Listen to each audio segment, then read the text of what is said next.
এই দুনিয়ার পুরো জীবনটা এটা হচ্ছে লালসাময় একটা জীবন, লোভ, মরিচিকা, মায়াজাল। এই মায়াজালে আমরা আটকে আছি, ফলে মৃত্যুর কথা আমরা ভুলে গিয়েছি। পাগলের মতো ছুটছি, আরো টাকা লাগবে, আরো খ্যাতি লাগবে, আরো যশ লাগবে, আরো দাপট লাগবে। আমার এত টাকা দিয়ে কি হবে? এত সম্পদ দিয়ে কি হবে? এত ব্যস্ততা দিয়ে কি হবে? তোমার স্টপ, থামুন, অনেক হয়েছে, আম্মা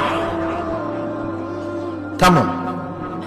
take a rest, take a breath and think about death. Think that you have to go back to your Lord.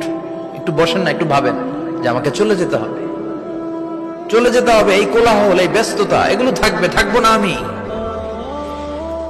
সাইয়েদনা Omar Faruk বলেছেন, মুতু ক্বাবলা আন তামুতু, মরার আগে একবার মরো। হাসিবু ক্বাবলা আন তুহাসাবু আলাইকুম, তোমার হিসাব নেওয়ার আগে তুমি একবার নিজের হিসাবটা করো না।